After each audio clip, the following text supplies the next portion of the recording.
Hello everyone, I am Shalini Singh and welcome to my channel. Here we are going to study the first unit from Home Science class 12th, and the name of this unit is Work, Livelihood and Career. देखो work हर कोई करता है, हमें पता है। जो भी हम अपने सर्वाइवल के लिए काम करते हैं सबको किस में रखा जाता है, वर्क के अंदर रखा जाता है। और चाहे जानवर हो या इंसान, हर कोई काम करता ही है छोटे या बड़े लेवल पर। लाइवलीहुड क्या होता है, ये भी वर्क का ही एक फॉर्म है। जो जिंदा रहने के लिए, सर्वाइवल के लिए हम करते हैं उसको लाइवलीहुड कहते हैं, जिसमें हमें कुछ पैसे भी मिल जाते हैं जिससे हम सर्वाइव कर पाते हैं। ठीक है।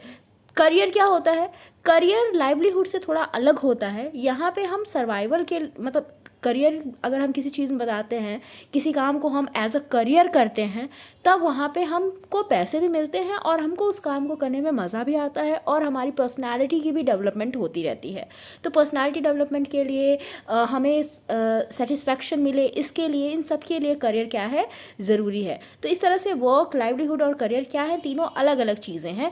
वर्क आपको लाइवलीहुड के लिए भी करना होता है और करियर में भी हम एक तरह से काम ही करते हैं, लेकिन इसमें हमें फिर मज़ा आने लगता है। ठीक है। तो जैसे मैंने एक एग्जाम्पल पहले भी दिया है, पहले भी जब ये चैप्टर पढ़ाया तो मैंने एक एग्जाम्पल दिया है कि आप अपने खाने के लिए खाना बना रहे हो, मम्मी लोग रोज़ घर पे खाना बना रही हैं, हम लोग खाना बना रहे हैं, तो ये सब क्या है, वर्क है। लाइवलीहुड क्या है कि मान लो आपने अपने घर पे किसी को रख लिया खाना बनाने के लिए, कोई मेड आपने रख ली, तो वो जो मेड है ना, वो क्या कर रही है, सिर्फ आपके घर पे आ रही है खाना बनाने पैसे के लिए, तो वो उसका क्या है, लाइवलीहुड है। लेकिन अगर हम किसी बड़े शेफ़ की बात करें, वो भी तो खाना बना रहा है ना, लेकिन उसका वो क्या है, करियर है। जैसे संजीव कपूर हो गया, कोई भी हो गया, कोई भी बड़ा शेफ़, अगर हम उसकी बात करते हैं तो वो लोग खाना बना रहे हैं, वो लोग भी खाना बनाने का काम कर रहे हैं, लेकिन ये उनका क्या है, करियर है। तो इस तरह से वर्क, लाइवलीहुड और करियर में अंतर यहाँ पे हमें समझ में आया। और ये जो यूनिट 1 है, इसका चैप्टर 1 है, मतलब इसमें एक ही चैप्टर है इस यूनिट में। तो यहाँ पे चैप्टर 1 का नाम भी क्या है, वर्क, लाइवलीहुड एंड करियर ही है। तो इस चैप्टर स्टार्ट करने से पहले हम लर्निंग ऑब्जेक्टिव देखेंगे कि इन चैप्टर को पढ़ने के बाद आप क्या क्या चीज़ें समझ पाओगे। After completing this chapter, the learner will be able to explain meaningful work, livelihood, careers and entrepreneurship. तो इसके बाद, इस चैप्टर को पढ़ने के बाद जो लर्नर्स है ना, वो एक्सप्लेन कर पाएंगे कि मीनिंगफुल वर्क क्या होता है, लाइवलीहुड क्या होता है, करियर क्या होता है और एंटरप्रेन्योरशिप क्या होता है। Understand the concept of standard of living and quality of life. Standard of living क्या होता है, क्वालिटी ऑफ लाइफ क्या होता है, इसको भी हम समझ पाएंगे, लर्नर्स समझ पाएंगे। Know the importance of social responsibility and volunteerism. तो वॉलंटियरिज्म क्या है, सोशल रिस्पॉन्सिबिलिटी क्या है, क्यों, कैसे हम समाज के लिए काम करते हैं, समाज के लिए हमारी रिस्पॉन्सिबिलिटी है और इसकी क्या इंपॉर्टेंस है, ये भी हम यहाँ पे समझ पाएंगे। Explain the attitudes and approaches that contribute to quality of work life and successful career. कौन कौन से ऐसा हमारे एटीट्यूड है, हमारे अप्रोचेस हैं, जिससे हम अपनी वर्क लाइफ की क्वालिटी को बढ़ा सकते हैं, हम एक सक्सेसफुल करियर पा सकते हैं।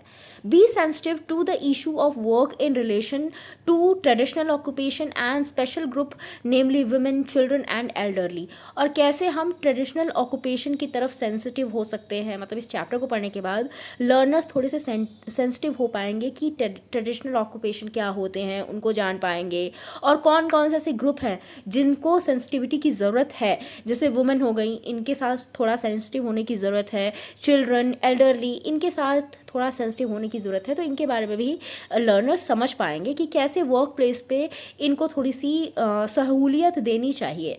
Describe the characteristics of a healthy work environment. Healthy work environment क्या होता है, उसकी क्या क्या कैरेक्टरिस्टिक होती हैं, इसको भी लर्नर्स डिस्क्राइब कर पाएंगे। तो स्टार्ट करते हैं चैप्टर में स्टार्टिंग में इंट्रोडक्शन दिया है, जहाँ पे हमें बताया गया है कि करियर क्या है। तो देखो, करियर को डिसाइड करना एक ईजी काम नहीं है।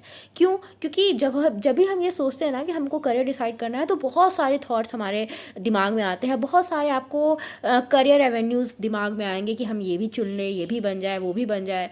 तो जैसे जैसे हम बड़े होते जाते हैं ना, हमारा चेंज होता रहता है दिमाग, हमें समझ ही नहीं आता कि हमें क्या बनना है, हमें लाइफ में क्या करना है। तो हमें किस हिसाब से करियर चूज़ करना चाहिए, अपने इंटरेस्ट के हिसाब से, अपने एटीट्यूड के हिसाब से हमें चूज़ करना चाहिए। और जो भी करियर हम चूज़ करेंगे ना, उसका असर हमारी आइडेंटिटी पे, हमारी पर्सनालिटी पे, सब पे पड़ेगा। देखो लिखा है, on one hand there are several career avenues to choose from, and on the other for a young person aptitude and talent are yet to be identified and recognised. तो एक यंग पर्सन का talent समझने की ज़रूरत है। हमारे अंदर क्या टैलेंट है, हमें पहले उसको समझना है। जब हम उसको समझेंगे तभी हम एक अच्छा करियर चूज़ कर पाएंगे। यही चीज़ यहाँ पे बताई गई है। तो हमारे जो इंटरेस्ट है ना, वो बहुत सारे हो सकते हैं। तो हमें समझना पड़ेगा कि कौन सा इंटरेस्ट हमारा ऐसा है जिसमें हम करियर बना सकते हैं। तो इस तरह से करियर चूज़ करना बहुत ज़्यादा डिफ़िकल्ट है। तो सही करियर चूज़ करने के लिए ये ज़रूरी है कि हमारे पास बहुत सारे ऑप्शंस हों, और उन ऑप्शंस में से हम समझ पाएँ कि कैसे हमें हमें इनको चूज़ करना है, कौन हमारी इंटरेस्ट को सूट कर रहा है, हमारे एटीट्यूड को सूट कर रहा है। In order to make the right choice, it is essential that youth be exposed to different possible options.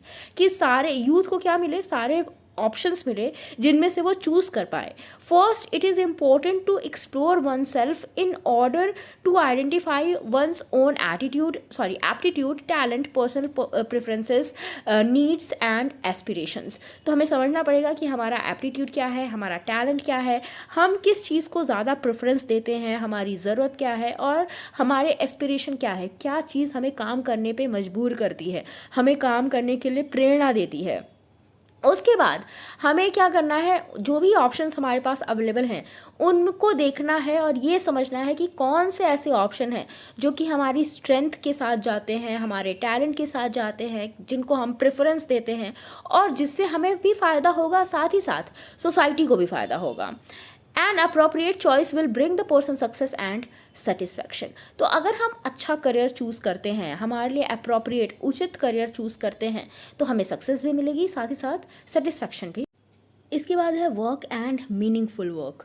देखो वर्क क्या है, जो भी काम हम करते हैं, जो भी एक्टिविटी हम करते हैं, उसको हम वर्क कहते हैं। तो जितने भी ह्यूमन बीइंग्स हों, चाहे कोई भी हो, हर कोई जो है इस संसार में फिट होने के लिए, रिलेशन बनाने के लिए, अपना टैलेंट दिखाने के लिए, अपनी स्किल दिखाने के लिए, नई चीज़ें सीखने के लिए, ये सब करने के लिए काम करते हैं। ठीक है, ज़रूरी नहीं कि हम सिर्फ़ और सिर्फ अपने लिए काम करते हैं, हम दूसरों के लिए भी काम करते हैं, हम सिर्फ सोसाइटी से जुड़े रहने के लिए भी काम करते हैं। ठीक है, तो work can be describe as essential activity undertaken for a purpose और आउट ऑफ नेसेसिटी। तो हम किसी पर्पस से जब कोई काम करते हैं तो हम उसको वर्क बोलते हैं, या जब हम अपनी ज़रूरत को पूरा करने के लिए काम करते हैं तो हम उसको वर्क बोलते हैं। तो वर्क जो है ना, वो सभी कल्चर में है, और हम जो है अपने कल्चर के हिसाब से अलग अलग तरीके से काम को करते हैं, या अलग अलग काम को करते हैं, और हर कोई कुछ ना कुछ काम हमेशा करता रहता है। The type of work undertaken by people depends on several factors such as education, health, age, access to opportunities, globalisation, geographic location, financial return, family background and so on. तो हमारे काम पे बहुत सारी चीज़ों का असर पड़ता है, बहुत सारे फैक्टर्स हैं जो कि वर्क को प्रभावित करते हैं, जैसे एजुकेशन हो गया, हेल्थ हो गया, एज हो गई। अब देखो, हर एज के व्यक्ति हर काम नहीं कर सकते। एजुकेशन का असर भी हमारे काम पे पड़ता है, हमारी इकोनॉमिक कंडीशन कैसी है, फाइनेंशियल कंडीशन कैसी है, उसका असर भी पड़ता है, फैमिली बैकग्राउंड का असर भी हमारे काम पे पड़ता है। तो इन सब चीज़ों का असर हमारे काम पे पड़ता है। उसके बाद अलावा हम किस जियोग्राफिकल लोकेशन में रह रहे हैं, उसका असर भी हमारे काम पे पड़ता है। हमें कैसे अपॉर्चुनिटीज़ मिल रही हैं, ग्लोबलाइजेशन बहुत तेज़ी से हो रहा है, तो उसका असर भी हमारे काम पे पड़ रहा है।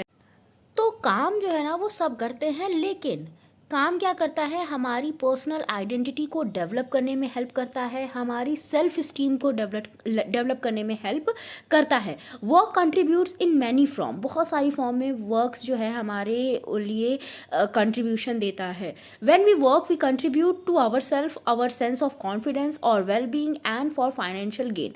तो जब हम काम करते हैं ना, तो हम अपने ऊपर कंट्रीब्यूशन देते हैं, हम अपने सेल्फ कॉन्फिडेंस को बढ़ाते हैं, अपनी वेल बीइंग को बढ़ाते हैं, और वर्क वर्क से हमें फाइनेंशियल गेन भी कभी कभी होता है, कभी कभी नहीं भी होता है.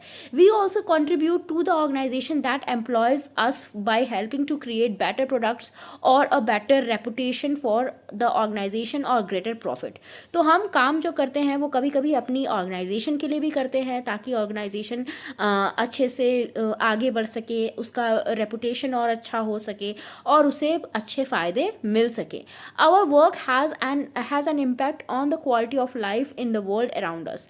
तो हमारे काम का असर हमारी लाइफ पे भी पड़ता है, दूसरों की लाइफ पे भी पड़ता है. ये हमारी लाइफ की क्वालिटी को भी इंक्रीज़ करता है या घटा भी सकता है, और दूसरों की लाइफ पे भी इसका असर पड़ता है.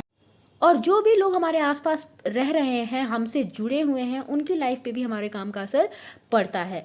It can be rightly said that work is a oil that lubricates the machine of society. तो सोसाइटी एक मशीन है, तो वर्क क्या है? ऑयल है.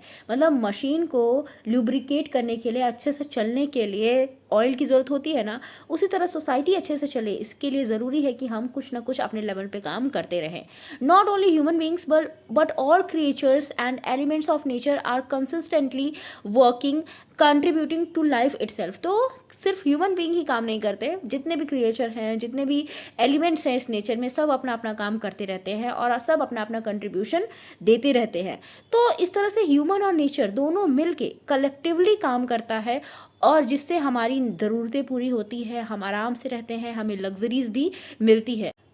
तो ज़्यादातर समय में कहा जाता है कि काम हम क्यों करते हैं? ताकि हम अपने लिए एक लाइवलीहुड कमा सकें, आजीविका कमा सकें. लेकिन बहुत सारे पर्सन ऐसे भी हैं जो कि सिर्फ और सिर्फ प्लेजर के लिए काम करते हैं. ठीक है, उनको मज़ा आता है काम करने में, इसीलिए वो काम करते हैं. वो अपनी सोसाइटी को कुछ देना चाहते हैं, इसलिए वो काम करते हैं. Despite the fact that they do not earn any amount of money. For example the work done by family members for the family, volunteers etcetera. तो कई बार ऐसा होता है कि हमें हमारे काम के बदले में कोई मनी भी नहीं मिलता, लेकिन फिर भी हमें काम करने में मज़ा आता है. हम वो अपनी फैमिली के लिए कर रहे होते हैं, अपनी सोसाइटी के लिए कर रहे होते हैं, इसलिए हमको उसमें क्या आता है? मज़ा आता है. तो ज़रूरी नहीं कि काम से हमें हमेशा पैसा ही मिले या हम लाइवलीहुड के लिए ही सिर्फ काम करें. हम मज़े के लिए भी काम कर सकते हैं, दूसरों को खुश रखने के लिए, सोसाइटी को कंट्रीब्यूशन देने के लिए भी काम कर सकते हैं. Thus work is not always about how much money a person earns. Rather it is about whether one make a contribution to oneself, one's family, one's employer, to society or to the world. तो ज़रूरी नहीं कि work हमेशा पैसे कमाने के लिए किया जाए, ये उसलिए भी किया जाता है कि हमने कंट्रीब्यूशन क्या किया है खुद के लिए हमने क्या किया, हमारी फैमिली के लिए क्या किया, हम हमारे एम्प्लॉयर्स के लिए, हमारे मालिकों के लिए हमने क्या किया, सोसाइटी के लिए क्या किया, और इस दुनिया के लिए हमने क्या किया. ये भी देखा जाता है वर्क के थ्रू. तो वर्क को इस तरह से हम कह सकते हैं कि वर्क क्या है? वर्क एक जॉब है जो कि हम जिंदा रहने के लिए करते हैं, एक टास्क है, ड्यूटी है, जिससे हमें एक अपने कर्तव्य का एहसास होता है. इसके अलावा लाइवलीहुड के लिए, सिक्योरिटी के लिए, इनकम जनरेट करने के लिए भी हम काम करते हैं. कभी कभी काम को धर्म या ड्यूटी भी कहते हैं, जहाँ पे हमें पैसा नहीं मिल रहा होता, लेकिन हमें लगता है कि नहीं, ये हमारी ड्यूटी है, इससे हम अपनी यूनिक टैलेंट्स को लोगों को दिखा सकते हैं, हम अपनी और दूसरों की क्वालिटी ऑफ लाइफ को बढ़ा सकते हैं. तो इसलिए हम धर्म के रूप में भी काम को करते हैं कि ये हमारा धर्म है, हमारी ड्यूटी है, हमें करना चाहिए. इसके अलावा काम जो है एक स्पिरिचुअल प्रैक्टिस भी है. मतलब कभी कभी हम ऐसे ही लोगों के लिए, कभी कभी भगवान के लिए भी हम काम करते हैं. जैसे देखते हो ना, गुरुद्वारे वगैरह में लोग क्या करते हैं, खाना बनाते हैं लंगर में, पोछा झाड़ू भी करते हैं. तो ये क्या है? स्पिरिचुअल प्रैक्टिस ही तो है. भगवान, क्या कहा जा रहा है ना कि वहाँ पे हम काम करके किसको खुश कर रहे हैं? भगवान को खुश कर रहे हैं. A vehicle of for one's creation. हमारे क्रिएशंस को एक व्हीकल देने का काम करता है. कौन? वर्क. क्योंकि हमने जो क्रिएट किया वो लोगों तक पहुंचेगा कैसे? हमारी टैलेंट, हमारी क्रिएशन, हमारी क्रिएटिविटी लोगों तक कैसे पहुंचेगी? हमारे काम के through. A source of Joy and fulfilment. हमें खुशी देता है, फुलफिलमेंट का एहसास दिलाता है. कौन? काम. Working and earning one's livelihood offers scope for hope, self esteem and dignity. और अगर हम अपना खर्चा खुद चला रहे हैं, अपने लिए खुद कमा रहे हैं, तो हमें एक उम्मीद भी मिलती है, हमारी सेल्फ स्टीम हाई होती है, हमें खुद के लिए अच्छा लगता है, हमें गर्व का अनुभव होता है, हमारी डिग्निटी हाई होती है. A symbol of status, power and control. इसके अलावा जब हम काम करते हैं, हम अच्छे लेवल पे काम करते हैं, बड़ा काम करते हैं, तो हमें हमारे स्टेटस का भी पता चलता है। हमें हमारे स्टेटस का पता कैसे चलता है? काम से, कि कैसा काम हम कर रहे हैं, हमें उससे कितनी अर्निंग हो रही है। कई बार अर्निंग नहीं भी हो रही होती, तभी भी अगर हमारा काम बड़ा है तो उससे हमारा स्टेटस बढ़ जाता है। पावर का पता चलता है, हमें हमारी कंट्रोल का पता चलता है कि हम किसको किसको कंट्रोल कर सकते हैं, क्या क्या चीज़ें हैं जो हमारे कंट्रोल में हैं, जो हम कर सकते हैं। A rewarding experience, a sort of mental and physical workout that can result in success. तो ये एक तरह का ये रिवॉर्डिंग एक्सपीरियंस है। अगर हम काम करते हैं तो उसके बदले में हमें कुछ रिवॉर्ड भी तो मिलता है। अगर हम कोई काम कर रहे हैं, चाहे वो मेंटल हो या फिजिकल हो, अगर उसमें हमें सक्सेस मिली, तो वो सक्सेस ही हमारे लिए क्या है? रिवॉर्ड है। अगर आप मेहनत कर रहे हो, पढ़ाई कर रहे हो और आप अच्छे नंबर से पास हो जाए, आप क्लास में फर्स्ट आ जाओ, तो क्या हो जाएगा? आपके लिए वो सक्सेस ही तो है ना, वो आपके लिए रिवॉर्ड ही तो है ना। A mean of self development, self actualisation. तो हमें काम से क्या समझ में आता है कि हमारी खुद की डेवलपमेंट कैसी है, हम कितने अच्छे से किसी काम को कर सकते हैं। हमें अपने बारे में पता चलता है कि हम क्या क्या चीज़ें हैं जो हम कर सकते हैं, जो हम दूसरों से बेटर कर सकते हैं। When an individual is involved in meaningful work, he develops a sense of identity, worth and dignity। तो और जब हम हमारा काम मीनिंगफुल होता है, तो हम एक हमारे अंदर एक सेंस ऑफ आइडेंटिटी आती है कि हाँ, हमारी पहचान क्या है, हमारी कीमत क्या है, हमारी डिग्निटी क्या है, ठीक है, लोग हमें कैसे देखते हैं, लोग हमें कैसे रिस्पेक्ट करते हैं। तो यहाँ पे अब क्वेश्चन उठता है कि अच्छा, ये जो मीनिंगफुल वर्क है ये क्या है? Meaningful work is useful to society or to others, is done responsibility and is enjoyable to the worker। तो देखो, मीनिंगफुल वर्क वो है जो हमारे लिए भी अच्छा हो, सोसाइटी के लिए भी अच्छा हो, जिसमें हम रिस्पॉन्सिबिलिटी से जो काम करें, जिसमें हमें इंजॉयमेंट भी मिलती हो। तो मतलब रिस्पॉन्सिबिलिटी, इंजॉयमेंट, ये सब मिले और हमारे लिए यूज़फुल भी हो, हमारी सोसाइटी के लिए भी यूज़फुल हो। इसके अलावा मीनिंगफुल वर्क जो है वो वर्कर को इस काबिल बनाता है कि वो अपने स्किल्स को यूज़ कर पाए, अपनी क्रिएटिविटी को दिखा पाए और अपनी प्रॉब्लम सॉल्विंग एबिलिटी को भी और ज़्यादा अच्छा कर पाए। Ideally work should be performed in an environment that stimulates the development of positive professional relationships and also bring recognition and और रिवॉर्ड्स। तो वर्क जो है ना, वो ऐसे इन्वायरमेंट में परफॉर्म किया जाना चाहिए, मतलब ऐसे इन्वायरमेंट में होना चाहिए जिससे क्या हो, पॉजिटिव एक प्रोफेशनल रिलेशनशिप बने। मतलब अगर आप किसी प्रोफेशन में हो, तो वहाँ पे जो भी रिलेशनशिप आपकी बन रही है, प्रोफेशनल रिलेशनशिप दूसरे वर्कर्स के साथ, वो पॉजिटिव बने, जिससे काम और अच्छे से हो और जिससे रिकॉग्निशन बढ़े। मतलब आपको भी लोग जाने, आपकी ऑर्गेनाइजेशन को भी लोग जाने और आपको रिवॉर्ड्स भी मिले, ठीक है, आपका फ़ायदा हो, आपकी ऑर्गेनाइजेशन का भी फ़ायदा हो। तो वर्क ऐसे इन्वायरमेंट में ही होना चाहिए जो आपके काम को एक पॉजिटिव तरीके से आगे बढ़ाए, ठीक है, पॉजिटिव तरीके से आगे बढ़ाए। व्हेन द आउटकम और result of the work performed is meaningful और successful, it contributes to personal growth, instills confidence and self-worth and may eventually even lead to actualization of full potential। तो अगर जो result है वो काम का, वो अच्छा रिजल्ट है, मीनिंगफुल रिजल्ट है, तो आपका काम क्या लगेगा? आपको सक्सेसफुल लगेगा और साथ ही साथ काम सक्सेसफुल होगा और साथ ही साथ आपकी पर्सनल ग्रोथ भी अच्छी होगी, आपका कॉन्फिडेंस बढ़ेगा, आपकी सेल्फ वर्थ बढ़ेगी, आपकी कीमत बढ़ेगी, आपकी वैल्यू बढ़ेगी और आपको अपने बारे में पता चलेगा, आपको अपनी पोटेंशियल का अंदाज़ा होगा, आपको अपनी क्षमता का पता चलेगा। Work provides opportunities to contribute to the improvement of one's life condition and that of society in the wider context. तो अगर वर्क अच्छा है तो वो आपके लिए भी आपके स्किल्स को भी इम्प्रूव कर रहा है, आपको भी इम्प्रूव कर रहा है, साथ ही साथ वो आपके आसपास की सोसाइटी को भी क्या कर रहा है? इम्प्रूव कर रहा है, उसको और अच्छा बना रहा है। For any persons being involve in work that best suits one's professional attribute, talent और aptitude, competence and skills is very important. तो ये तो हमने पहले भी पढ़ा है कि आप जिस भी काम में जा रहे हो वहाँ पे वो काम किस तरह का होना चाहिए, आपके एटीट्यूड, आपके टैलेंट, आपकी स्किल्स के हिसाब से होना चाहिए। अगर काम आपकी स्किल्स, आपके टैलेंट के हिसाब से नहीं है तो आप उसको अच्छा नहीं कर पाओगे और फिर उसमें करियर नहीं बना पाओगे।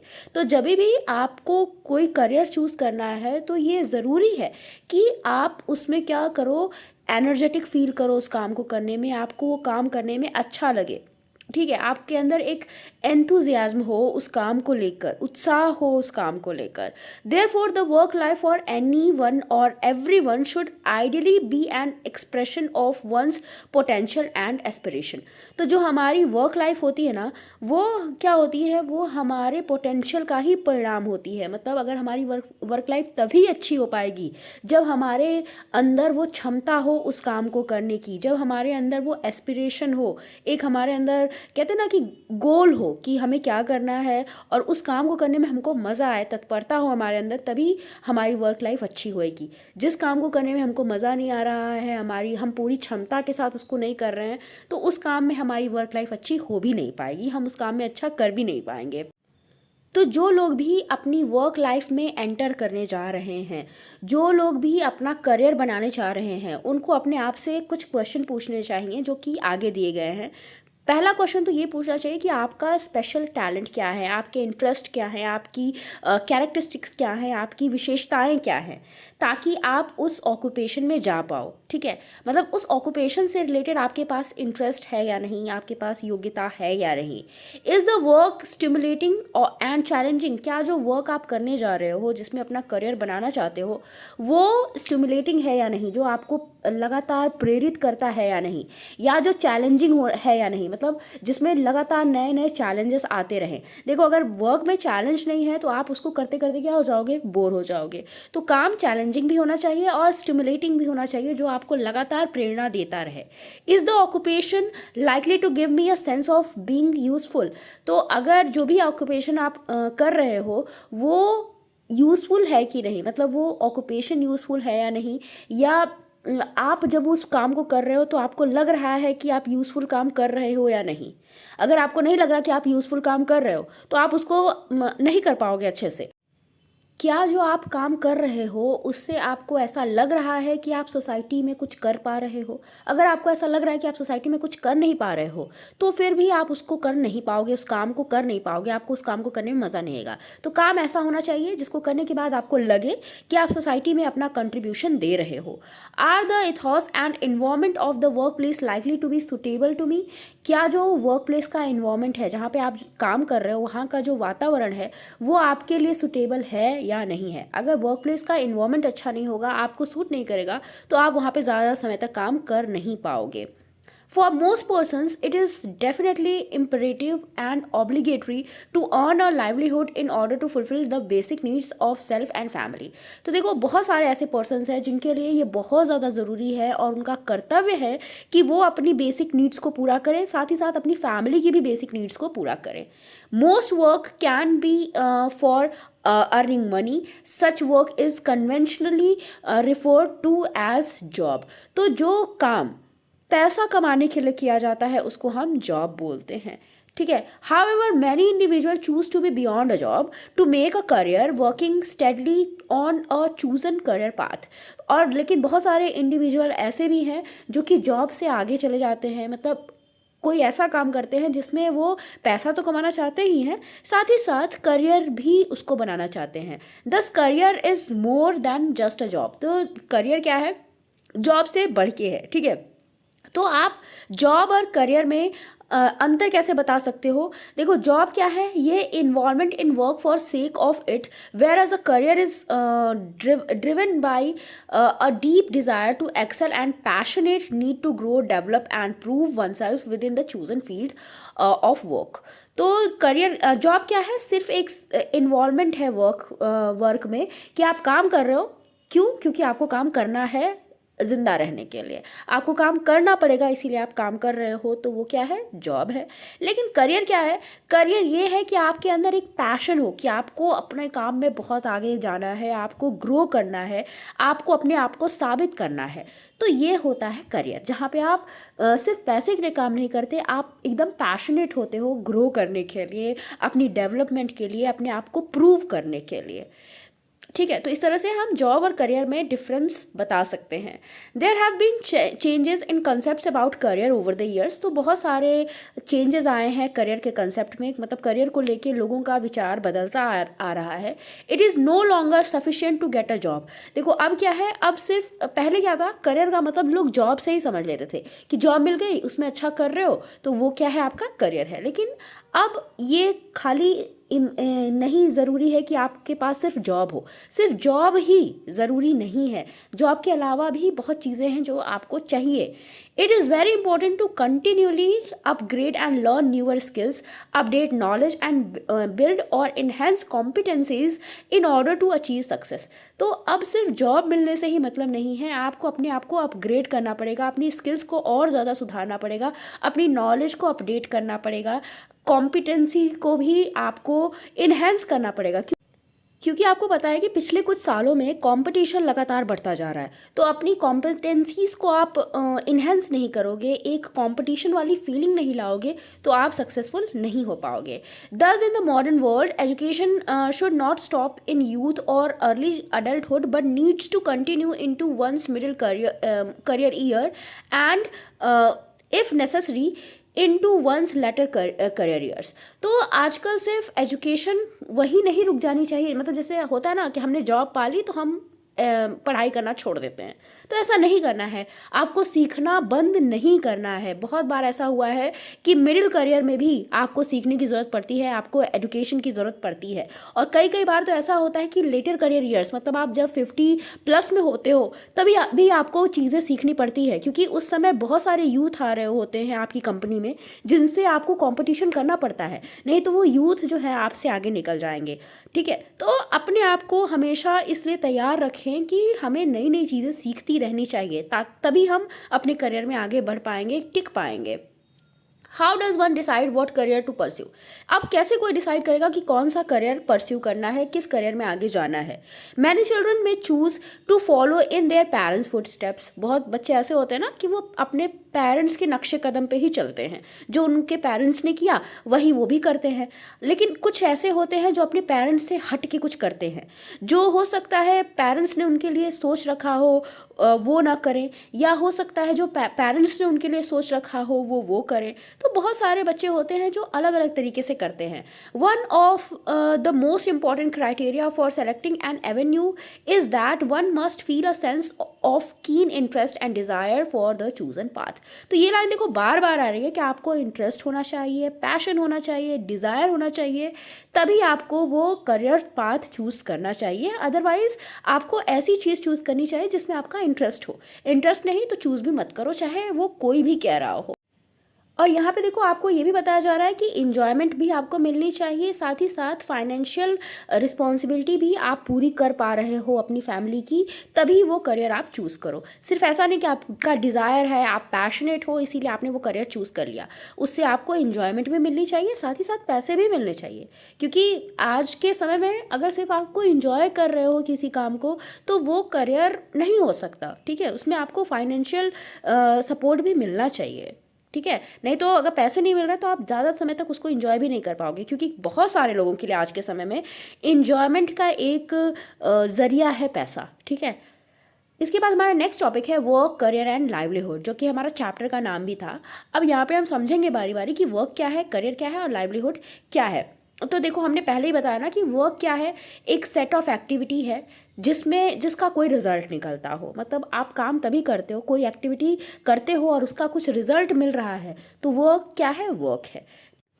कभी कभी आप इंजॉयमेंट के लिए भी वर्क करते हो, कभी कभी सोसाइटी के लिए भी वर्क करते हो, तो बहुत सारी चीज़ें हैं जिसके लिए आप वर्क करते हो। ठीक है, तो वर्क क्या है, सेट ऑफ एक्टिविटी है जिसका कोई रिजल्ट निकलता है। लाइवलीहुड क्या है, livelihood denotes the means and occupation by which a person support oneself to meet basic needs and sustain one's lifestyle. हम अपनी बेसिक ज़रूरतों को पूरा करने के लिए जो पैसा पाते हैं वो है लाइवलीहुड। जब आप किसी काम को करके पैसा पाते हो जिससे आप अपनी बेसिक नीड्स को पूरा कर सको, अपनी लाइफ स्टाइल को सस्टेन कर सको, तो उसको लाइवलीहुड बोलते हैं। तो यहाँ पे लाइवलीहुड में क्या है, ऑक्यूपेशन या करियर चूज़ करना भी लाइवलीहुड है। हम कभी कभी करियर को इसीलिए चूज़ करते हैं ताकि हम अपनी ज़िंदगी का जो नीड्स है उसको पूरा कर सकें। लेकिन करियर क्या है, बहुत ज़्यादा यूनिक है और वो हर पर्सन के लिए यूनिक होना चाहिए। क्यों? क्योंकि ये आपको ज़िंदगी भर क्या करता है, सपोर्ट करता है आगे बढ़ने के लिए, सक्सेसफुल होने के लिए। Career is a life management concept.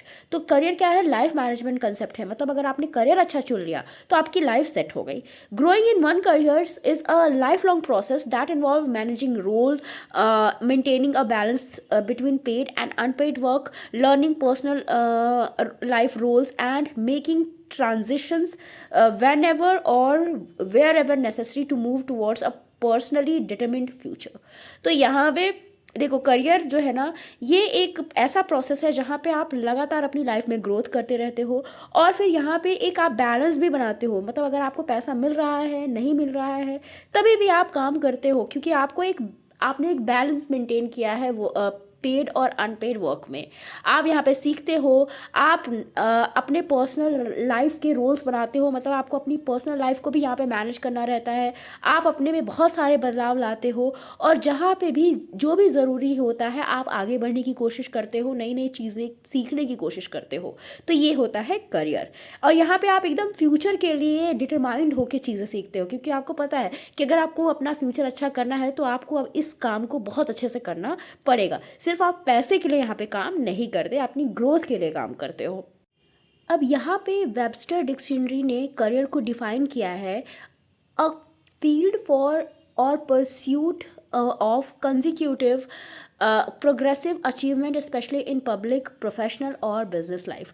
तो जब भी हम इन तीनों लाइफ के एरिया में, पब्लिक, प्रोफेशनल और बिजनेस, इन सब में आगे बढ़ने की कोशिश करते हैं, एक प्रोग्रेशन लाते हैं, एक सक्सेस अचीव करते हैं, तो उसको हम करियर बोलते हैं। ठीक है, तो मतलब इन तीनों लाइफ के फील्ड में आगे बढ़ना, एक प्रोग्रेशन लाना ही करियर कहलाता है।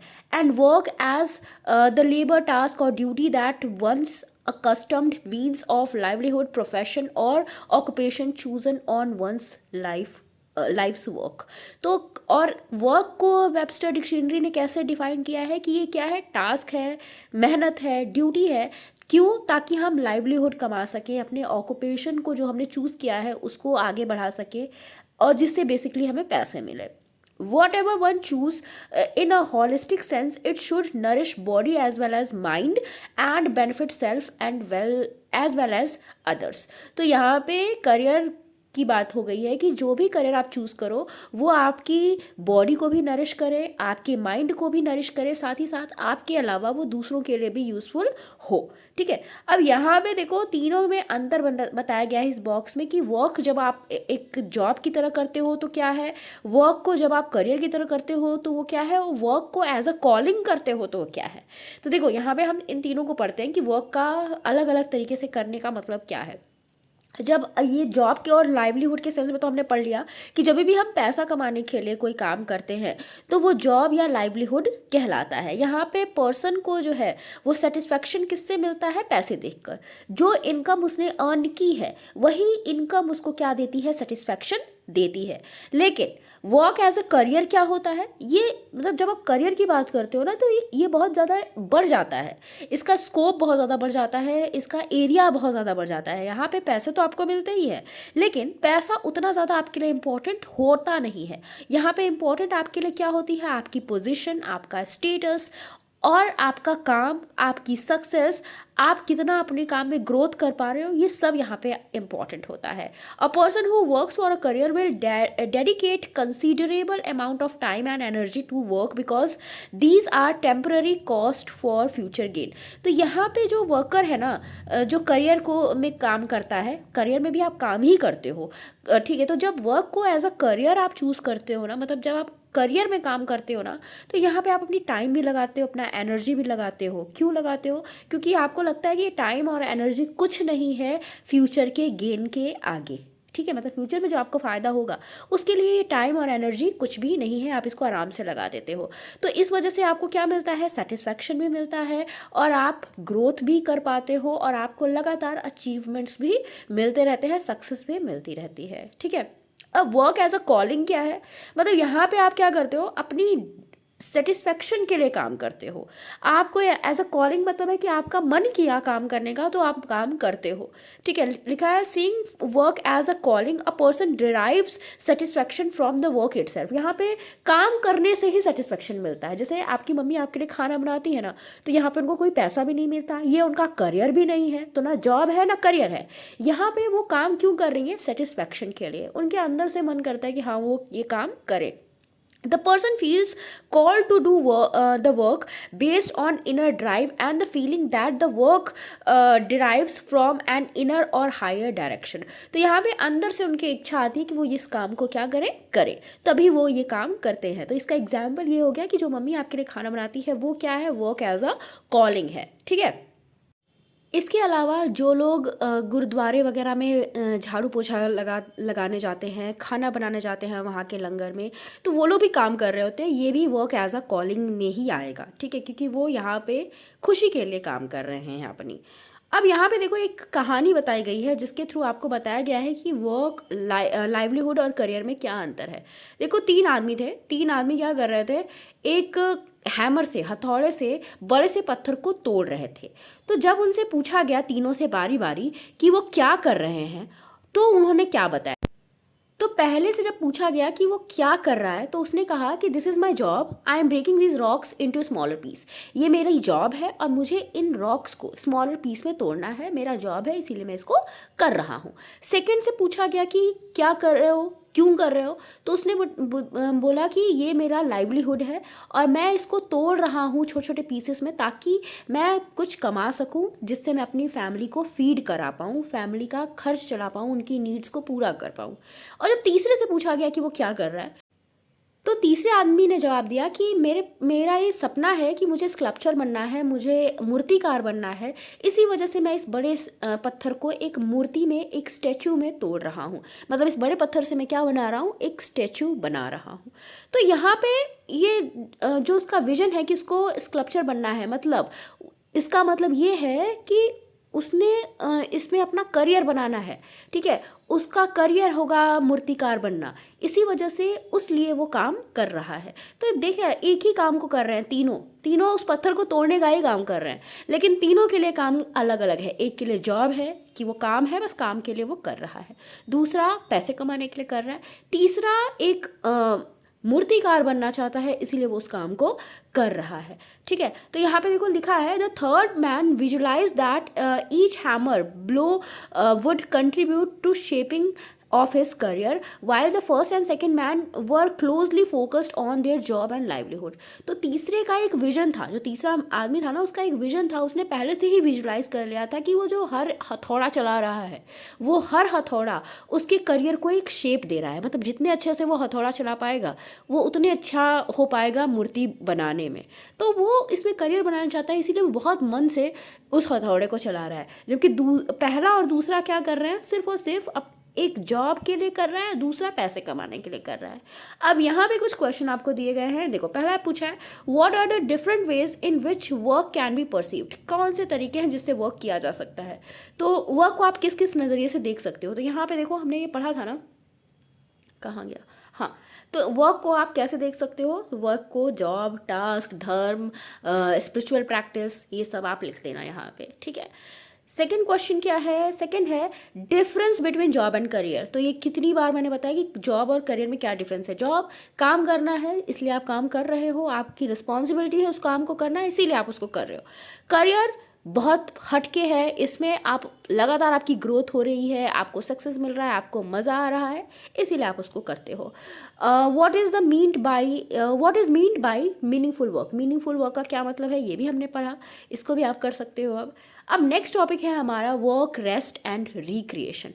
देखो वर्क तो आपको पता चल ही गया क्या है, रेस्ट जो आप आराम करते हो, रिक्रिएशन क्या है, रिक्रिएशन मतलब जब आप एक मनोरंजन, हाँ इसको आप मनोरंजन से कह सकते हो, कि जब आप थोड़े टाइम के लिए ना वर्क कर रहे हो ना रेस्ट कर रहे हो, आप रिक्रिएशनल एक्टिविटीज़ कर रहे हो। जैसे आपने बुक पढ़ ली, जैसे आपने कुछ गेम खेल लिया, आपने गार्डनिंग कर ली, तो ये सब क्या है, रिक्रिएशनल एक्टिविटीज़ है। ये काम नहीं आप कर रहे हो, आप अपने मज़े के लिए कोई चीज़ कर रहे हो, तो उसको बोलते हैं रिक्रिएशन।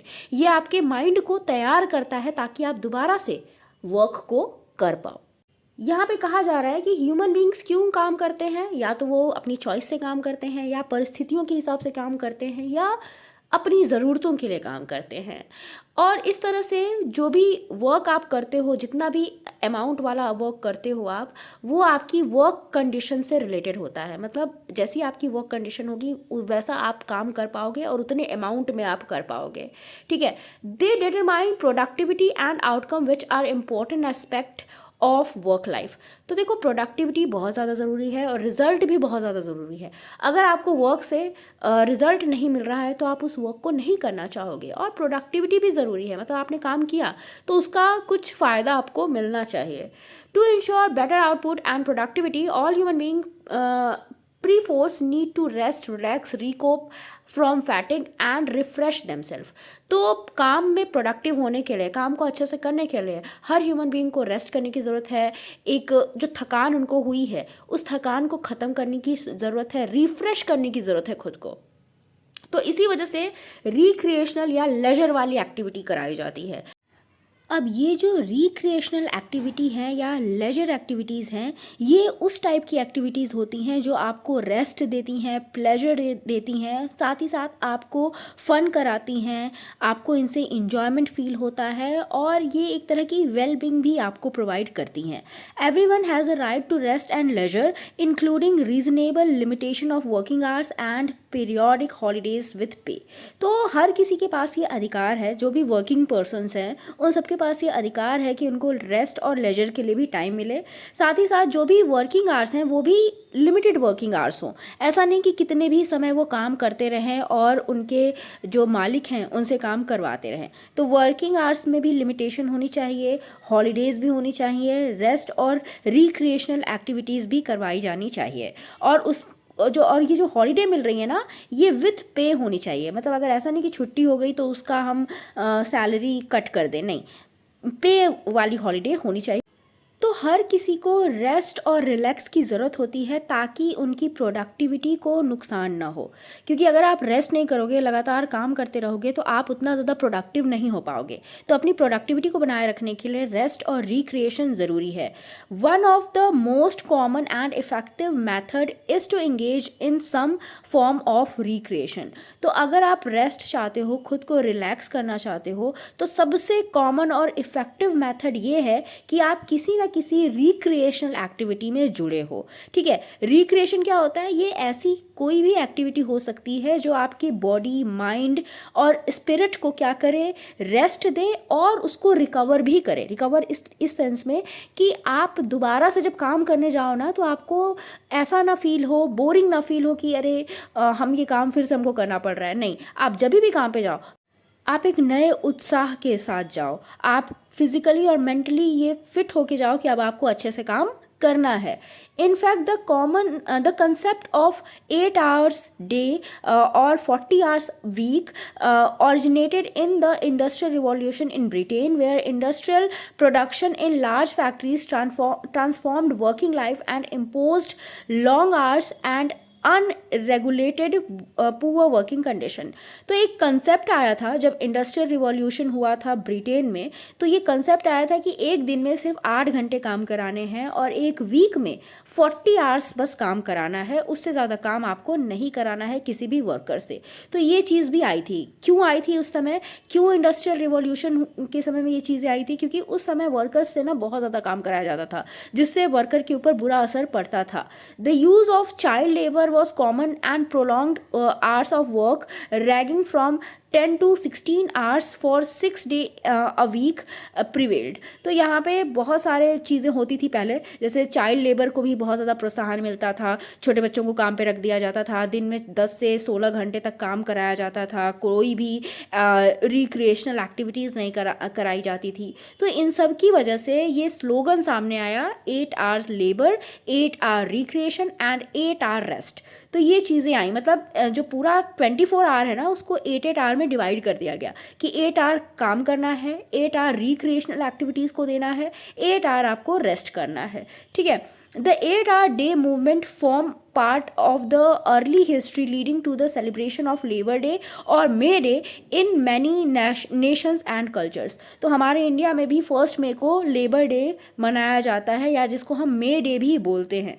तो यहाँ पे क्या है, ये मे डे इसीलिए बनाया गया, लेबर डे इसीलिए सेलिब्रेट किया जाता है बहुत सारी कंट्रीज़ में, ताकि ये जो 8 hour मूवमेंट है ना इसको और ज़्यादा प्रोत्साहन मिल सके, ठीक है। ये 8 hour मूवमेंट आप समझे कि 8 घंटे को डिवाइड किया गया है, 8 घंटे आपको काम करना है, 8 घंटे रिक्रिएशन के लिए और 8 घंटे रेस्ट के लिए।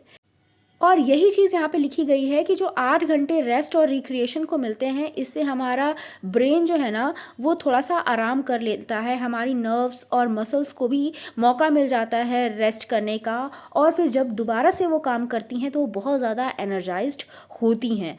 This can be accomplished by changing the mind of work और activity one is doing। और जब आप रिक्रिएशनल एक्टिविटी करते हो तो जो आप काम कर करके आपका दिमाग थक रहा होता है, बोर हो रहा होता है, वो भी थोड़ा सा कम हो जाता है। जो आप बोर हो रहे होते हो वो चीज़ भी कम हो जाती है। Activity that one indulge in for relaxation should be restful, healthy and joyful. तो जो रिक्रिएशनल एक्टिविटीज़ हैं, रिलैक्सेशन एक्टिविटीज़ हैं, वो रेस्टफुल होनी चाहिए जिससे हमारे दिमाग को, हमारी बॉडी को आराम मिले, हेल्दी भी होनी चाहिए और हमें उसमें मज़ा भी आना चाहिए। जैसे बहुत सारे लोग बुक्स पढ़ लेते हैं, गार्डनिंग कर लेते हैं, सिंगिंग वगैरह कर लेते हैं, तो ये एक्टिविटीज़ क्या होती हैं, थोड़ी सी जॉयफुल भी होती हैं, हमारे लिए हेल्दी भी होती हैं और रेस्ट भी हमको इससे मिलता है। हो सकता है अलग अलग लोगों की जो रिक्रिएशनल एक्टिविटीज़ हैं वो अलग अलग हों, हो सकता है किसी को पढ़ना अच्छा लगता हो सकता है किसी को गार्डनिंग करना अच्छा लगता हो सकता है किसी को कुकिंग करना अच्छा लगता हो। तो जो भी आपकी हॉबीज़ है वो आप रिक्रिएशनल एक्टिविटीज़ में या रिलैक्सेशन के टाइम पे कर सकते हो, जिससे आपके दिमाग को थोड़ी सी शांति मिले, आप बोर ना हो। Spending some quiet hours at home with the family is better than the excitements and distractions in a club. कभी कभी ऐसा होता है कि आप क्लब में जाके बहुत ज़्यादा एक्साइटेड हो जाते हो, बहुत ज़्यादा वहाँ पे डिस्ट्रक्शंस होते हैं, तो उससे बेटर है कि आप फैमिली के साथ कुछ आवर्स स्पेंड करो, तो वो आपके दिमाग के लिए ज़्यादा अच्छा होगा। यही चीज़ यहाँ पे बताई गई है। बहुत लोग टीवी भी देख लेते हैं लेजर एक्टिविटी के रूप में, रिक्रिएशनल एक्टिविटी के रूप में, बहुत लोग कंप्यूटर या मोबाइल यूज़ कर लेते हैं, कुछ लोग वीडियो गेम खेल सकते हैं, कुछ लोग कोई भी गेम खेल सकते हैं, रीडिंग कर सकते हैं, म्यूज़िक सुन सकते हैं। तो ये सब क्या है, ये सब स्विमिंग, सिंगिंग, ये सब क्या है, रिक्रिएशनल एक्टिविटीज़ हैं या रिलैक्सिंग एक्टिविटीज़ हैं जो आपको रिलैक्स कराती हैं, आपके बॉडी को भी और आपके माइंड को भी, ठीक है। अब नेक्स्ट टॉपिक है हमारा standards of living and quality of life, कि क्या है स्टैंडर्ड ऑफ लिविंग और क्वालिटी ऑफ लाइफ। देखो, हम कोई भी काम करते हैं ना तो वो हम किसके लिए कर रहे होते हैं, ज़्यादातर लोग मनी के लिए ही काम कर रहे होते हैं, और इस मनी को हम क्या बोलते हैं, इनकम बोलते हैं। मतलब जब काम करके हमें पैसा मिलता है तो हम उसको इनकम बोलते हैं, और ये इनकम ज़रूरी है ताकि हम अपने लिए सामान खरीद सकें, सर्विसेज खरीद सकें और सर्वाइव कर पाएँ। और हम जितना अच्छा कमाएंगे, मतलब जितना ज़्यादा पैसा कमाएंगे, हमारी लाइफ उतनी ज़्यादा अच्छी होगी, ठीक है, ये हमें पता है ना। और हम नेशन के लिए भी उतना ही सपोर्ट कर पाएंगे। ज़्यादा जिनकी सैलरी होती है वो टैक्स भी तो ज़्यादा देते हैं, तो वो नेशन को भी सपोर्ट करते हैं। This help to improve the standard of living and betters the quality of life. तो इससे क्या होगा, जब हम ज़्यादा कमाएंगे तो हमारा स्टैंडर्ड ऑफ लिविंग भी बढ़ेगा और हमारी क्वालिटी ऑफ लाइफ भी बढ़ेगी। अब स्टैंडर्ड ऑफ लिविंग का क्या मतलब है, it generally refers to the wealth and level of comfort, material goods and necessities available. Standard of living का मतलब ये है कि हम कितने आराम से ज़िंदगी में रह रहे हैं, कितने सामान हमारे पास हैं, हमारी ज़रूरत की चीज़ें हमारे पास अवेलेबल हैं या नहीं है, उसको कहते हैं स्टैंडर्ड ऑफ लिविंग। कितने आराम से आप रह पा रहे हो, कितनी ज़रूरतों को आप अपनी पूरा कर पा रहे हो। It is the ease by which people living in a time और place are able to satisfy their wants. अगर हम अपनी ज़रूरतों को पूरा कर पा रहे हैं, अपने आप को सेटिस्फाई कर पा रहे हैं, तो इसका मतलब हमारा स्टैंडर्ड ऑफ लिविंग अच्छा है। Economic standard of living concerns the physical circumstances in which people live, the good and services they are able to consume, and the economic resources they have access to. तो economic standard का मतलब क्या है? आजकल standard of living को लोग economic standard से ही देखते हैं, मतलब जितने जिसके पास जितना पैसा है उसका लाइफ उतना ज़्यादा अच्छा है। हालांकि इसमें मेंटल पीस भी आता है, लेकिन उसको हम उतना ज़्यादा ध्यान नहीं देते। आपके पास कितना पैसा है, आप कितने अच्छे से रह रहे हो, कितने रिसोर्सेस आपके पास हैं, उसी को हम स्टैंडर्ड ऑफ लिविंग के अंदर रखते हैं, उसी को मानते हैं कि हम स्टैंडर्ड ऑफ लिविंग हमारा अच्छा है। Basic necessities such as adequate food, clothing and housing are fundamental to well-being।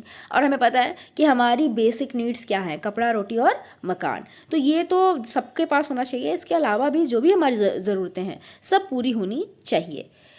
Standard of living commonly refers to the following factors. तो इन फैक्टर्स को देख के आप बता सकते हो कि स्टैंडर्ड ऑफ लिविंग कैसा है।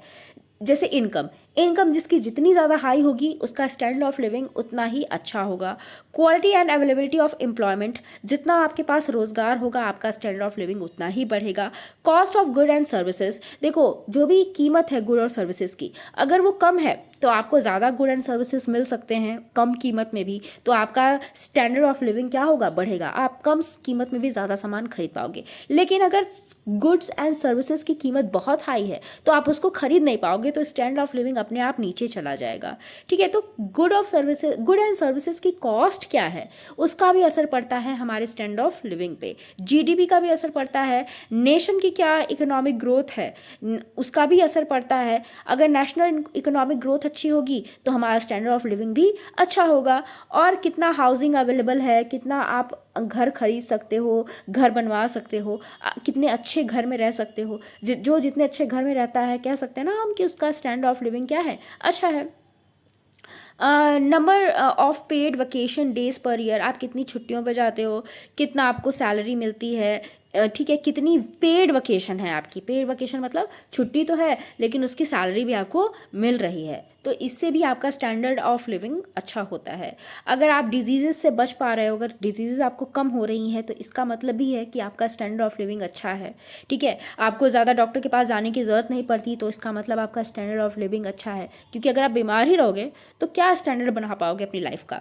इकोनॉमिक एंड पॉलिटिकल स्टेबिलिटी, अगर किसी जगह, किसी देश की, किसी कंट्री की, किसी स्टेट की की इकोनॉमिक और पॉलिटिकल कंडीशन अच्छी है और वो स्टेबल है, फ्लक्चुएट नहीं हो रही है, तो वहाँ के जो लोग हैं उनका स्टैंडर्ड ऑफ लिविंग अपने आप अच्छा हो जाएगा। सोशल इनइक्वालिटी एंड डिस्पैरिटीज, देखो अगर सोसाइटी में इनइक्वालिटी है, भेदभाव है, तो वहाँ के लोगों का स्टैंडर्ड ऑफ लिविंग क्या हो जाएगा, नीचे गिर जाएगा। तो इक्वालिटी होनी चाहिए, किसी भी तरह का डिस्क्रिमिनेशन नहीं होना चाहिए। पावर्टी, अगर गरीबी है तभी भी स्टैंडर्ड ऑफ लिविंग नीचे आएगा, तो गरीबी नहीं होनी चाहिए, ज़्यादा से ज़्यादा एम्प्लॉयमेंट मिलनी चाहिए, लोगों को एजुकेशन मिलनी चाहिए। इंफ्रास्ट्रक्चर, अगर कहीं का इंफ्रास्ट्रक्चर ख़राब है, लोग अच्छे से रह नहीं पा रहे हैं, उनको रहने के लिए अच्छे घर नहीं मिल पा रहे हैं, स्कूल नहीं मिल पा रहे हैं, हॉस्पिटल नहीं मिल पा रहे हैं, तो इसका असर भी उनके स्टैंडर्ड ऑफ लिविंग पे पड़ेगा। उनका स्टैंडर्ड ऑफ लिविंग नीचे जाएगा, क्वालिटी ऑफ लाइफ भी नीचे जाएगी।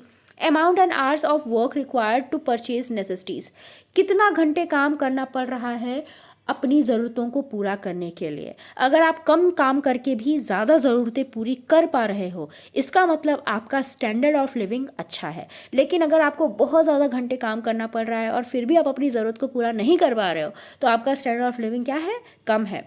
Affordable access to quality health care, अगर हेल्थ केयर सर्विसेज अवेलेबल हैं आपके स्टेट में, आपकी कंट्री में, तो इसका मतलब आपका स्टैंडर्ड ऑफ लिविंग अच्छा है।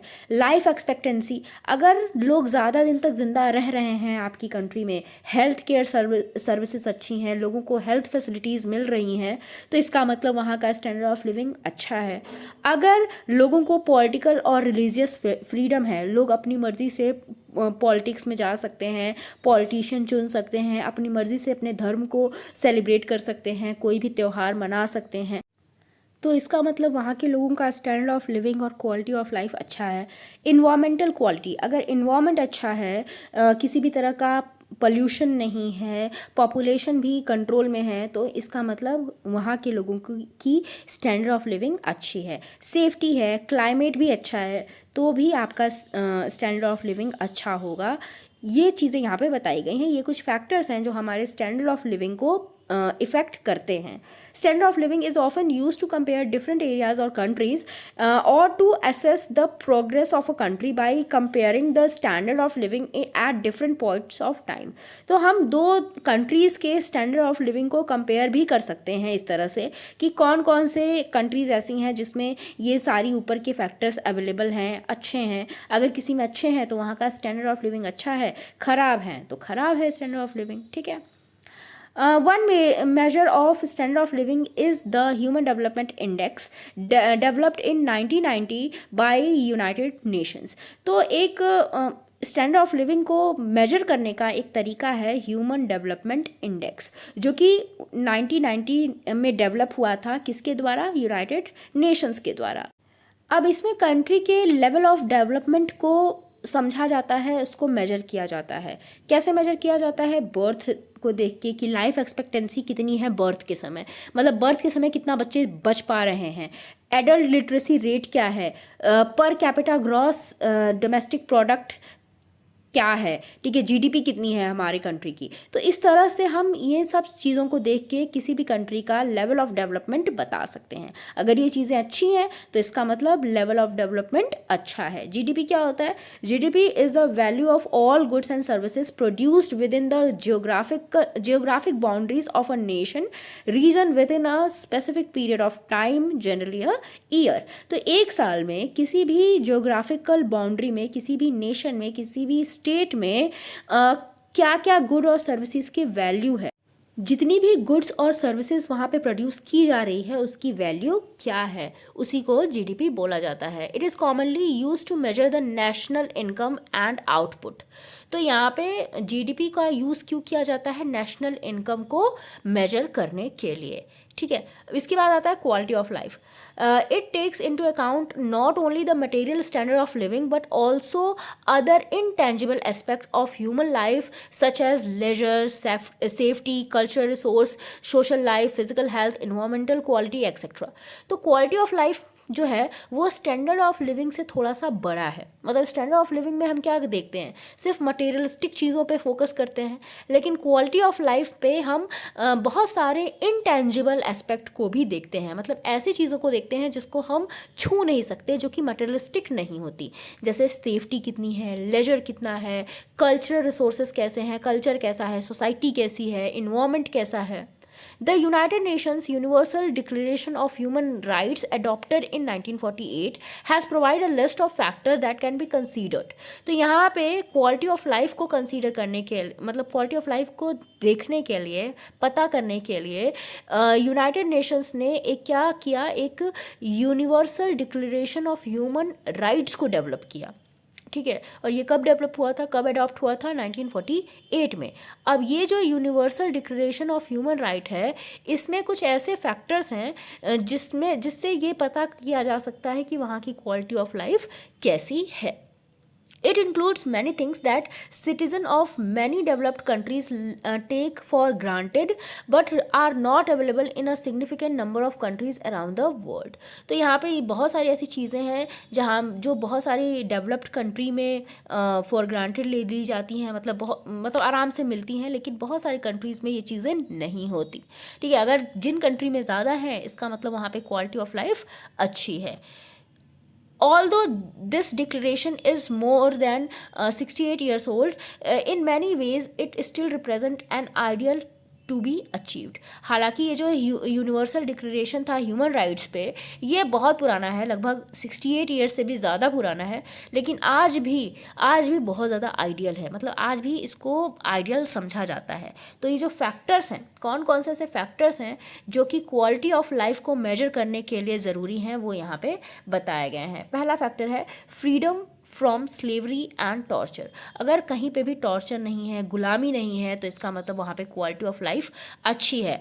लॉ की नज़र में सब बराबर है, सबको बराबर कानून मानना पड़ता है, कानून सबके लिए अगर बराबर है तो इसका मतलब क्वालिटी ऑफ लाइफ भी अच्छी है. किसी तरह का भेदभाव ना हो, किसी भी तरह के आंदोलन ना हो रहे हों, मूवमेंट ना हो रहे हों, अपनी कंट्री में आराम से रहने की आज़ादी हो, presumption of innocence unless proven guilty, अगर जब तक आपका जुर्म साबित ना हो जाए, आप गिल्टी साबित ना हो जाओ, तब तक आपको इनोसेंस समझा जाए, ये भी आपका राइट है। कभी कभी ऐसा होता है ना कि आपके ऊपर अगर इल्ज़ाम भी लग जाता है तो आपको लोग गिल्टी समझने लगते हैं, तो जब तक आपका इल्ज़ाम, आपका जुर्म प्रूव ना हो जाए तब तक आपको इनोसेंस समझा जाए। शादी करने का अधिकार है, फैमिली का अधिकार अगर है तो वहाँ पे इसका मतलब क्वालिटी ऑफ लाइफ अच्छी है। Right to be treated equally without regard to gender, race, language, religion, political believes, nationality, socio economic status and more. ये सब की वजह से किसी भी तरह का भेदभाव नहीं होना चाहिए, मतलब जेंडर के बेसिस पे, जाति के बेसिस पे, भाषा के बेसिस पे, धर्म के बेसिस पे, सोशल स्टेटस के बेसिस पे, अमीरी गरीबी के बेसिस पे किसी भी तरह का अगर भेदभाव नहीं हो रहा है तो क्वालिटी ऑफ लाइफ अच्छी है। प्राइवेसी का अधिकार हो, ठीक है, आप अपनी प्राइवेसी मेंटेन कर पाओ, आपकी थॉट को फ्रीडम हो, आपको रिलीजियस फ्रीडम हो, आप अपनी एम्प्लॉयमेंट खुद चूज़ कर सको, आपको अच्छी सैलरी मिलने का अधिकार हो, equal pay for equal work, अगर कोई भी काम सेम है तो उसके लिए दो पर्सन को सेम सैलरी मिलनी चाहिए, उन पे भेदभाव नहीं होना चाहिए कि वो उनका जेंडर ये है, उनकी जाति ये है, ठीक है। राइट टू वोट, वोट का अगर अधिकार है, रेस्ट और लेजर का अधिकार होना चाहिए, एजुकेशन का अधिकार होना चाहिए, ह्यूमन डिग्निटी का अधिकार होना चाहिए, मर्यादा हमारी बनी रहे, हम लोग हमें अच्छे से देखें, अगर हम ह्यूमन हैं तो हमें ह्यूमन की तरह ट्रीट किया जाए, तो ये समझा, अगर ये सारी चीज़ें हैं तो इसका मतलब वहाँ पे क्वालिटी ऑफ लाइफ अच्छी है। The two indicators standard of life and quality of life help us to get a general picture of what life is like in a particular location at a particular time. अगर कहीं पे भी standard of living और quality of life हम देख रहे हैं, अगर वो जिस तरह की भी है, तो इससे पता चलता है कि वहाँ के लोग कैसे हैं, वहाँ वो कंट्री सच में कैसी है। तो किसी भी कंट्री, किसी भी एरिया के बारे में हमें क्लियर पिक्चर मिल सकती है इन दोनों इंडिकेटर्स के द्वारा, ठीक है। कौन है ये दो indicators? Standard of living and quality of life. A higher standard of living means a higher quality and quantity of goods and services available to individual and to society, contributing to material well-being। तो अगर जितने ज़्यादा resources हमारे पास available हैं, जितने ज़्यादा good और services हमारे पास अवेलेबल हैं, तो इसका मतलब हमारा स्टैंडर्ड ऑफ लिविंग अच्छा है, हमारी क्वालिटी ऑफ लाइफ अच्छी है। The GDP is often use as a measure of the standard of living. तो जीडीपी को देख के हम बता सकते हैं कि हमारा स्टैंडर्ड ऑफ लिविंग कैसा है, मतलब एक साल में हम कितना प्रोड्यूस कर रहे हैं गुड और सर्विसेज, और उसकी वैल्यू क्या है। अगर गुड और सर्विसेज की वैल्यू अच्छी है, हाई है, तो इसका मतलब हमारा जो स्टैंडर्ड ऑफ लिविंग है वो भी अच्छा है। An increase in GDP is associated with greater material wellbeing and thus with a higher standard of living. तो मैंने बताया ना, अगर जीडीपी हाई है तो हमारा स्टैंडर्ड ऑफ लिविंग भी हाई हो जाएगा। अब ये जो universal declaration of human rights का एक आर्टिकल है, आर्टिकल 25, इसमें ये बताया गया है कि हर किसी को ये अधिकार है कि वो स्टैंडर्ड ऑफ लिविंग पा सके, एक एडिक्वेट स्टैंडर्ड ऑफ लिविंग उसके पास हो सके, ताकि उसकी हेल्थ और वेलबींग अच्छी हो, उसकी फैमिली अच्छी हो, उसको proper food, clothing, housing, medical care ये सब मिल पाए, सोसाइटी में भी उसके साथ अच्छा व्यवहार हो, उसको सोशल सर्विसेज भी मिल पाए। अगर उसके पास कोई भी अनएम्प्लॉयमेंट वाली कंडीशन है, बीमारी है, डिसेबिलिटी है, तो उसको केयर भी मिल पाए, सिक्योरिटी भी मिल पाए, ठीक है। तो ये चीज़ यहाँ पे देखो बताई गई है, और ये आर्टिकल में क्या लिखा है, आर्टिकल 25 में ये सब यहाँ पे लिखा गया है, ठीक है। इसको एक बार आप पढ़ लेना, देखो लिखा है, everyone has a right to a standard of living adequate for the health and wellbeing of himself and of his family, including food, clothing, housing and medical care and necessarily social services, and the right to security in the event of unemployment, sickness, disability, widowhood, old age or other lack of livelihood in circumstances beyond his control। तो अगर उसकी control के बाहर की ये सारी चीज़ें उसके साथ हो रही है तो उसको सिक्योरिटी मिलनी चाहिए, उसका ये अधिकार है। Adequate for health and well-being means adequate food, clothing and housing, motherhood and childrenhood are entitled to special care and assistance. और मदरहुड और बच्चों को, मतलब माँ और बच्चों को क्या मिलनी चाहिए? स्पेशल केयर मिलनी चाहिए, असिस्टेंस मिलनी चाहिए। अगर प्रेग्नेंट लेडी है तो उसको केयर मिलनी चाहिए, असिस्टेंस मिलनी चाहिए। All children whether born in और out of wedlock shall enjoy the same social protection. तो जितने भी बच्चे हैं जो पैदा हुए हैं या पैदा होने वाले हैं या जो भी थोड़े बड़े हैं, सब बच्चों को सोशल प्रोटेक्शन मिलनी चाहिए। ये इस आर्टिकल में लिखा गया है। It is a fact of life that all people are not equally endowed due to several reasons. देखो हमें पता है कि हर कोई एक जैसा नहीं होता, सबकी योग्यताएं, सबकी डिसेबिलिटी अलग अलग होती है। Therefore it becomes the responsibility of those persons who have more advantage to help those people who are disadvantaged. तो देखो हर कोई के पास उतनी ज़्यादा रिसोर्सेस नहीं होते, वो उतने ज़्यादा अमीर नहीं होते। तो जो भी एडवांटेजेस वाले लोग हैं, जो भी थोड़े अमीर हैं, थोड़े अच्छे पोस्ट पे हैं, अच्छे लेवल पे हैं, उनको हेल्प करनी चाहिए डिसएडवांटेज्ड लोगों की, गरीब लोगों की। It is estimated that about 1/3 of the world's poor are in India. और ये भी एक एस्टिमेट लगाया गया है, एक डेटा है कि जितने भी गरीब हैं पूरे दुनिया में, उन गरीबों का 1/3 कहाँ रहता है? इंडिया में रहता है। मतलब पूरे वर्ल्ड के गरीबों का 30% कहाँ पे रहता है? 33% कहाँ पे रहता है? इंडिया में रहता है। ठीक है, अब एक पावर्टी लाइन की हम बात करते हैं। बोलते हैं ना कि पावर्टी लाइन, तो ये पावर्टी लाइन क्या है? It is the minimum level of income deemed necessary to achieve the adequate standard of living in a given country to cover necessities such as food, clothing, housing.